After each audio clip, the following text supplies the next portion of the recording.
ನಮಸ್ಕಾರ ಕರ್ನಾಟಕ, ನಮಸ್ಕಾರ ಬೆಂಗಳೂರು. ಈಗ ಕರ್ನಾಟಕ ಬೆಂಗಳೂರು ಜೊತೆನಲ್ಲಿ ಇನ್ನೊಂದು ಆಡ್ ಮಾಡ್ಬೇಕಾಯ್ತೆ. ನಮಸ್ಕಾರ ಧರ್ಮಸ್ಥಳ. ಹೇಗಿದ್ದಾರೆ ಎಲ್ಲರೂ? Coming straight to point.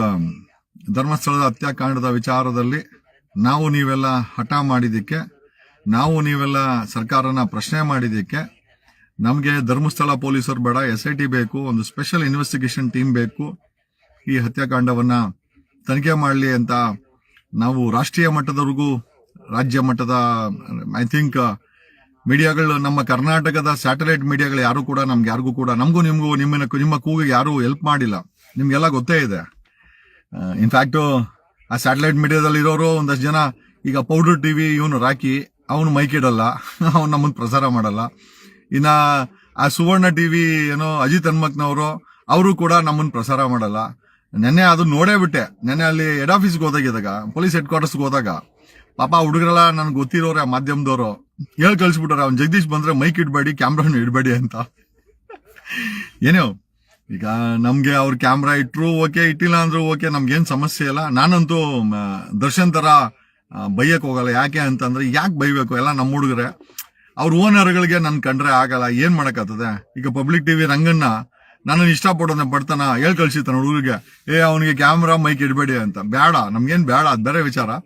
Of course same with ಏನೋ ಪೌಡರ್ ಟಿವಿ ರಾಕಿನೂ ಅಷ್ಟೇ. ಹುಡುಗರು ಪಾಪ ಎಲ್ಲ ಅಲ್ಲಿ ಇದ್ರು, ಮಕ ನೋಡ್ತಾರೆ, ಅವ್ರಿಗೆ ಒಂಥರ ಬೇಜಾರು.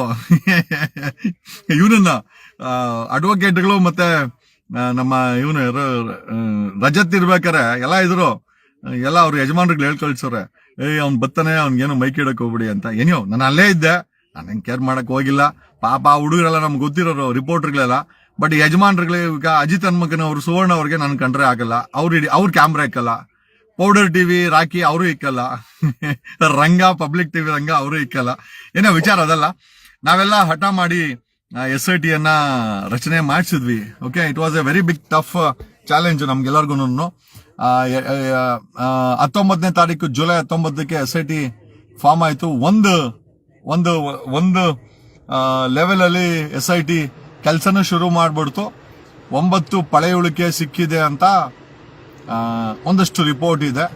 ಈ ನಿಟ್ಟಿನಲ್ಲಿ ನಮ್ಮೆಲ್ಲರ ಡಿಮ್ಯಾಂಡ್ ಏನಾಗಿತ್ತು ಅಂತಂದ್ರೆ, ಐ ಥಿಂಕ್ ಗ್ರೌಂಡ್ ಪೆನೆಟ್ರೇಟಿಂಗ್ ಸ್ಕ್ಯಾನರ್ಗಳನ್ನ ಬಳಸಿ ಅಂತ. ಇದ್ರ ಬಗ್ಗೆ ನಾನು ನಿಮ್ಗೆ ಆಲ್ರೆಡಿ ಹೇಳಿದ್ದೀನಿ. ಹೆಚ್ಚು ಕಮ್ಮಿ 10 ಮೀಟರ್ ಒಳಗಡೆ, ಅಂದ್ರೆ 30 ರಿಂದ 40 ಅಡಿ ಆಳದಲ್ಲಿ ಇನ್ನೂ ಡೀಪ್ ಆಗಿ ಹೋಗಿ ಸ್ಕ್ಯಾನ್ ಮಾಡುವಂತ 3 ಡೈಮೆನ್ಷನಲ್ಲಿ ಸ್ಕ್ಯಾನ್ ಮಾಡಿ ರಿಪೋರ್ಟ್ ಕೊಡುವಂತ ಸ್ಕ್ಯಾನರ್ಗಳನ್ನ ಬಳಸಿ, ಅಲ್ಲಿ ಕಾಡನ್ನ ಅಗೆದು ಅರಣ್ಯವನ್ನ ಹಾಳು ಮಾಡಬೇಡಿ ಇನ್ವೆಸ್ಟಿಗೇಷನ್ ಅನ್ನೋ ಹೆಸರಲ್ಲಿ ಅಂತ ನಾವೆಲ್ಲ ಕಳೆದ 10 ದಿವಸದಿಂದ ಮಾಡಿದ್ದಕ್ಕೆ SIT ಕೇಳಿದಕ್ಕೆ SIT ಮಾಡಿದ್ರು. ಆಮೇಲೆ ಮಂಜುನಾಥನ್ ಎತ್ತಿ ಬಿಸಾಕರಪ್ಪ, ನಿಯತ ಕೆಲಸ ಮಾಡಿ ಅಂತ ಮಂಜುನ್ ಎತ್ತಿ ಬಿಸಾಕರು, ಮಂಜುನಾಥ್ ಗೌಡನ್ನ. ಈಗ ಟೆಕ್ನಾಲಜಿ ಬಳಸಿ ಅಂತೆಲ್ಲ ನಾವೆಲ್ಲ ಒಂದು ವಾರದಿಂದ ಹೇಳಿದ್ಮೇಲೆ ಅಧಿಕೃತವಾಗಿ SIT ಟೆಕ್ನಾಲಜಿಯನ್ನ ಬಳಸ್ತಾ ಇದೆ. That is what the good news. ನಮ್ಗೆ ಗುಡ್ ನ್ಯೂಸ್ ಏನು ಅಂತಂದ್ರೆ, ಎಕ್ಸ್ಕ್ಲೂಸಿವ್ಲಿ ಟೆಕ್ನಾಲಜಿನ ಬಳಸ್ತಾ ಇದಾರೆ. ಅವ್ರ ಬಳಿ 3-4 ಆಪ್ಷನ್ ಇದೆ. ಒಂದು ಇಂಡಿಯನ್ ಇನ್ಸ್ಟಿಟ್ಯೂಟ್ ಆಫ್ ಸೈನ್ಸ್ ಹತ್ರ ಇದೆ, ಎರಡನೇದು ಆರ್ಕಾಲಜಿಕಲ್ ಅಥಾರಿಟಿ ಆಫ್ ಇಂಡಿಯಾ ಹತ್ರ ಇದೆ, ಮೂರನೇದಾಗಿ ಇಂಡಿಯನ್ ಡಿಫೆನ್ಸ್ ಹತ್ರ ಇದೆ. ಸ್ಪೆಷಲಿ ಸ್ಯಾಟಲೈಟ್ ಎಂಟೈರ್ ಏರಿಯಾನ ಸ್ಕ್ಯಾನ್ ಮಾಡಬಹುದು, ಸ್ಯಾಟಲೈಟ್ ಸ್ಕ್ಯಾನರ್ಸ್ ಇದೆ. ಬಡ್ಜೆಟ್ 5 ರಿಂದ 50 ಕೋಟಿ ಆಗುತ್ತೆ budget, if I am not wrong. If they are going for a satellite, they will charge not less than ಒಂದು 50 ಕೋಟಿ, 10 ರಿಂದ 50 ಕೋಟಿ ಆಗುತ್ತೆ satellite scanners. Entire Dharmasthala scan ಮಾಡಿ ಬಿಸಾಕ್ಬಹುದು. ಅವಶ್ಯಕತೆ ಇದೆ. ದುಡ್ಡು ನಮ್ಮಗಳ ದುಡ್ಡು. Exclusively the scanning will cost not less than 5 crores. 5 ರಿಂದ 50 ಕೋಟಿ ಖರ್ಚಾಗತ್ತೆ. ಪರವಾಗಿಲ್ಲ, ಹಣ ನಮ್ದೇ. ಒಳ್ಳೆ ಕೆಲ್ಸಕ್ಕೆ ಖರ್ಚು ಮಾಡಿ, ಸಮಸ್ಯೆ ಏನೂ ಆಗಲ್ಲ. If they are going for a satellite scanners, I think entire geographical ಏರಿಯಾನೇ ಸ್ಕ್ಯಾನ್ ಮಾಡಿ ಕೊಡುತ್ತೆ. ಅಂಡ್ ಐ ಥಿಂಕ್ 5 ರಿಂದ 50 ಕೋಟಿ ಆಗುತ್ತೆ. ಅದು ಮಾಹಿತಿ. ಜೊತೆನಲ್ಲಿ ನೆನ್ನೆ I think if I am not wrong, ಯಾವ್ದೋ ಒಂದು ಸಣ್ಣ ಸ್ಕ್ಯಾನರ್ ನ ಬಳಸಿದ್ದಾರೆ, ಅಥವಾ ಗ್ರೌಂಡ್ ಸ್ಕ್ಯಾನರ್ ನ ಬಳಸಿದ್ದಾರೆ ಅಂತ ಮಾಹಿತಿ ಇದೆ. Only for A trial mode ground scanner ನ ಬಳಸಿದ್ದಾರೆ. ಅದು ತುಂಬಾ ಉಪಯುಕ್ತ ಅಂತ SIT ಗೊತ್ತಾಗಿದೆ. ಹಾಗಾಗಿನೇ ಟೆಕ್ನಾಲಜಿ. ಆಮೇಲೆ ಯಾಕೆ ಅವರು ಗ್ರೌಂಡ್ ಸ್ಕ್ಯಾನರ್ ಬಳಸ್ತಾ ಇದ್ದಾರೆ ಅಂತಂದ್ರೆ, ಕಳೆದ 10 ದಿವಸದಲ್ಲಿ 9 ಪಳೆಯುಳಿಕೆ ಸಿಕ್ಕಿದೆ. ರಿಸಲ್ಟ್ ಕಣ್ಮುಂದೆ ಇದೆ. SIT ಅವ್ರಿಗೂ ಗೊತ್ತು ಇದು ರಿಸಲ್ಟ್ ಕೊಡುವಂತ ಕೇಸು. ಈ ಕೇಸ್ಗೆ ಹ್ಯಾಂಡಲ್ ಮಾಡಿದ್ರೆ SIT ಅವ್ರಿಗೂ ಹೆಸರು ಬರುತ್ತೆ, ಸರ್ಕಾರಕ್ಕೂ ಹೆಸರು ಬರುತ್ತೆ. ಆಮೇಲೆ ಆಗಿರುವಂತ ಸಾವುಗಳಿಗೂ ಕೂಡ ನ್ಯಾಯ ಸಿಗುತ್ತೆ. ಸೆಂಟ್ರಲ್ಲೇ ಒಂದೆರಡು ಗಲಾಟೆ, ಮಂಜುನಾಥ್ ಗೌಡನ ಬೆದರಿಕೆ, ಒಂದಷ್ಟು ವಿರೋಧ ಪಕ್ಷದ ಅಶೋಕ್ ಅಂತವರು ಸಾಬ್ರು, ಕಿಶಿಯನ್ಸು, ಇನ್ನ ಏನೇನೋ ಅವೆಲ್ಲ ಬರ್ತದೆ. ಇದನ್ನೆಲ್ಲ ಬಿಟ್ಟು ಸೈಡ್ಗಿಟ್ಟು ನಾವು ಮುಂದೆ ರಿಸಲ್ಟ್ ಪರವಾಗಿ ನೋಡೋದಾದ್ರೆ the scanners will open the face of ಧರ್ಮಸ್ಥಳದ ಈ ಹತ್ಯಾಕಾಂಡದ ಫೇಸ್ ಅನ್ನ ಎಕ್ಸ್ಪೋಸ್ ಮಾಡಕ್ಕೆ ಸ್ಕ್ಯಾನರ್ಗಳು ತುಂಬಾ ದೊಡ್ಡ ಉಪಯುಕ್ತ ಆಗಲಿದೆ. That's a really wonderful thing what we are expecting. It should happen.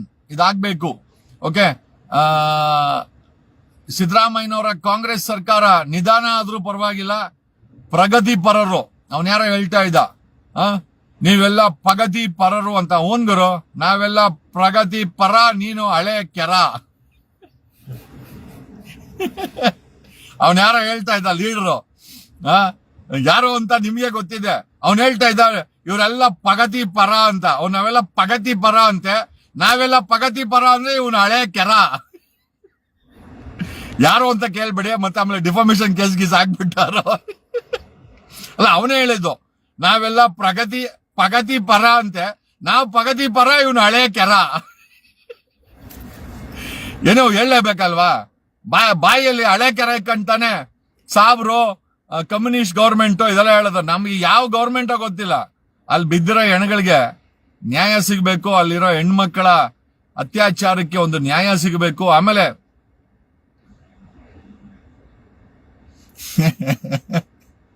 ಅಲ್ಲ, ಯಾರ ಪ್ರಗತಿ ಪರ ಅಂತ ಹೇಳಿದ್ದು ಬೇರೆ ಯಾರು ಅಲ್ಲ, ಸರ್ಕಾರದಲ್ಲಿ ನಮ್ಮ ಸರ್ಕಾರದಲ್ಲಿ ಆಪೋಸಿಟ್ ಅಲ್ಲಿರೋ ಒಬ್ಬರ ಘನ ವ್ಯಕ್ತಿ ಹೇಳಿದ್ದು, ನೀವೆಲ್ಲ ಪ್ರಗತಿ ಪರ ಅಂತೆ, ನಾವೆಲ್ಲ ಪ್ರಗತಿ ಪರ, ಅವನು ಹಳೆ ಕೆರ, ಅವನ್ ನಾಲ್ಗೆನೆ ಹಳೆ ಕೆರ.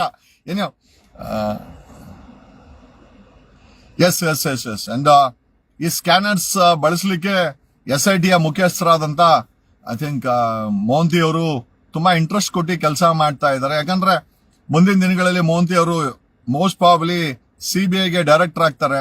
ಈ ಒಂದು ಕೇಸು ಮೋಹಂತಿ ಮತ್ತೆ SIT ಕೆಲಸ ಮಾಡೋರ್ಗೆ, ನಾನು ಏನು ಹೇಳಕ್ ಹೋಗಲ್ಲ, ಬಟ್ ಒಂದಂತೂ ನಿಜ, SIT ಇರೋರು ನಿಜವಾಗ್ಲೂ ಈ ಟೆಕ್ನಾಲಜಿನ ಬಳಸಿದ್ರೆ ಇಡೀ ರಾಷ್ಟ್ರದಲ್ಲಿ ಮೊದಲ ಬಾರಿ ಒಂದು ಇನ್ವೆಸ್ಟಿಗೇಷನ್ ಏಜೆನ್ಸಿ ಈ ಮಟ್ಟದ ಟೆಕ್ನಾಲಜಿಯನ್ನ ಬಳಸಿದೆ ಅಂತ ಒಂದು ದೊಡ್ಡ ಹೆಸರು SITಯ ಪೊಲೀಸ್ ಅಧಿಕಾರಿಗಳಿಗೆ, ಕರ್ನಾಟಕ ಸರ್ಕಾರಕ್ಕೆ, ಕರ್ನಾಟಕದ ಪೊಲೀಸ್ ಅವ್ರಿಗೆ ಒಂದು ಕ್ರೆಡಿಬಿಲಿಟಿ ಡೆವಲಪ್ ಆಗುತ್ತೆ.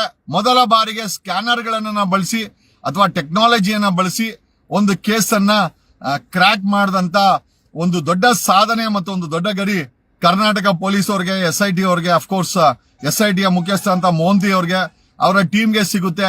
First time in India a technology is going to be use. ಒಂದು ಸ್ಕ್ಯಾನರ್ ಟೆಕ್ನಾಲಜಿಯನ್ನ ಪೊಲೀಸರು ಬಳಸ್ತಾ ಇದ್ದಾರೆ. ನಿಜಕ್ಕೂ ಇದೊಂದು ರೀತಿಯ ಹೆಮ್ಮೆಯ ವಿಚಾರ.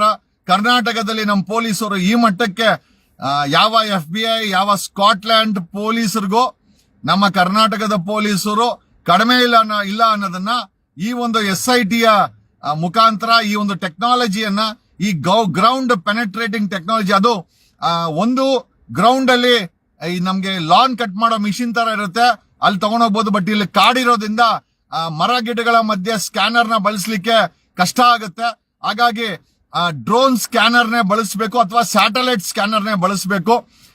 ಒಂದು ಅಂದಾಜಿನ ಪ್ರಕಾರ 1 ರಿಂದ 5 ಕೋಟಿ, if you are going for a ground ಅಥವಾ ಡ್ರೋನ್ ಸ್ಕ್ಯಾನರ್ಗೆ, ಸ್ಯಾಟಲೈಟ್ ಸ್ಕ್ಯಾನರ್ಗೆ ಹೋಯ್ತು ಅಂತಂದ್ರೆ 5 ರಿಂದ 50 ಕೋಟಿ ಖರ್ಚಾಗುತ್ತೆ ಸರ್ಕಾರಕ್ಕೆ, SITಗೆ.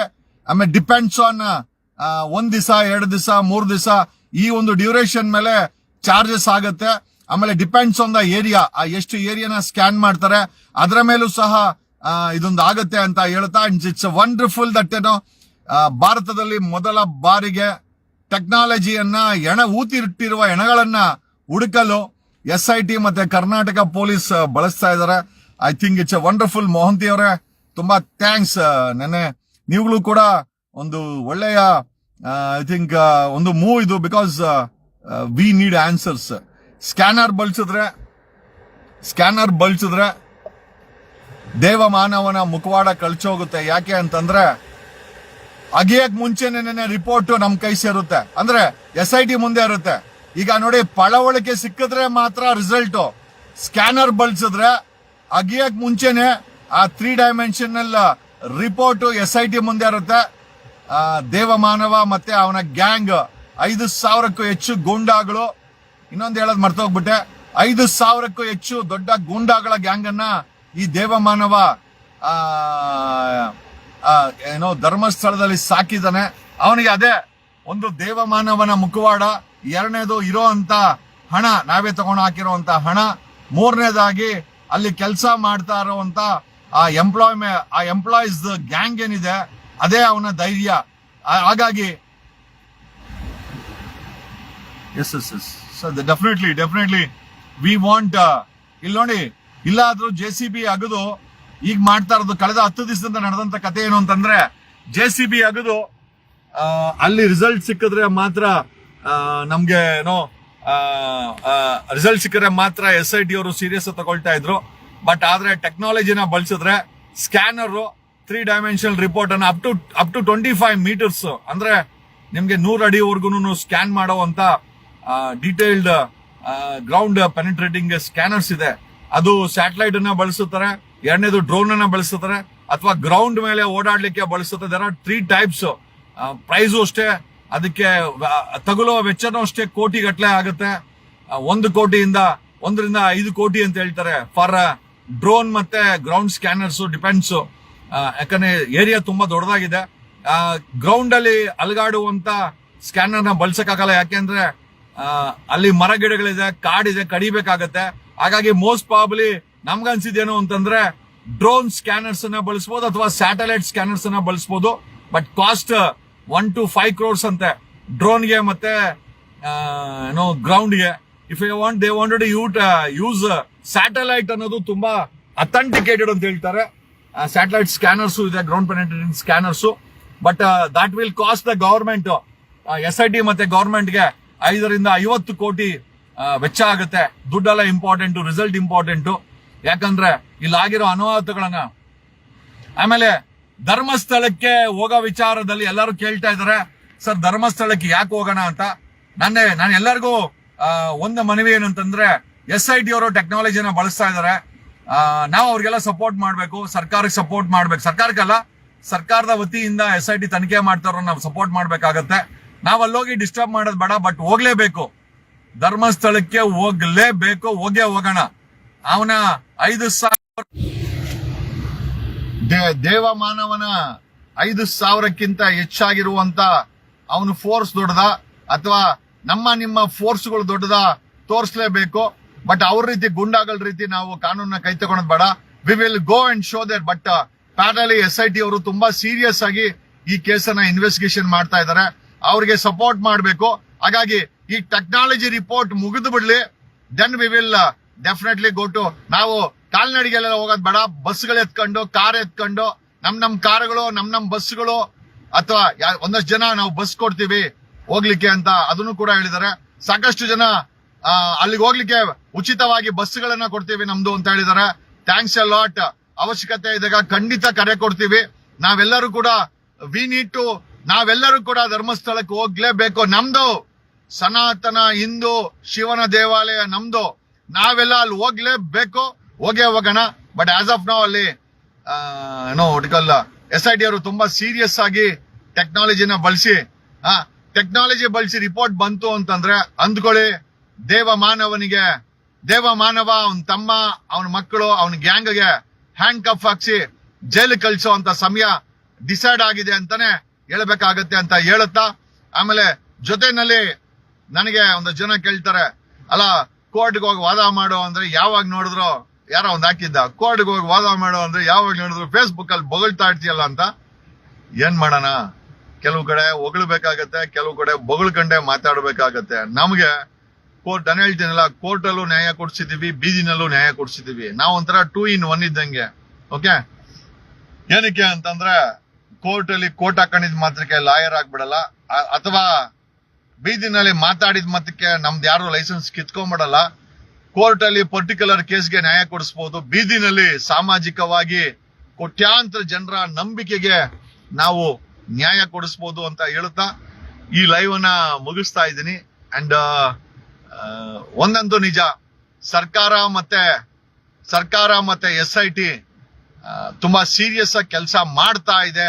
ಈ ಒಂದು ಧರ್ಮಸ್ಥಳದ ವ್ಯಕ್ತಿಯನ್ನ ಎಕ್ಸ್ಪೋಸ್ ಮಾಡೋದ್ರಲ್ಲಿ ಅವನು ಮತ್ತೆ ಅವನ ಟೀಮ್ ಮಾಡಿರೋ ಕ್ರೈಮ್, ಕೊಲೆ, ಕಿಡ್ನಾಪ್ ಮತ್ತೆ ಹೂತಾಕಿರೋ ವಿಚಾರದಲ್ಲಿ ನಿಜವಾಗ್ಲೂ SIT ಅವರು ತುಂಬಾ ಸೀರಿಯಸ್ ಆಗಿ ಕೆಲಸ ಮಾಡ್ತಾ ಇದ್ದಾರೆ, ಮಾಡಬೇಕು ಅಂತ ಹೇಳ್ತಾ ಈ ವಿಡಿಯೋನ ಮುಗಿಸ್ತಾ ಇದೀನಿ.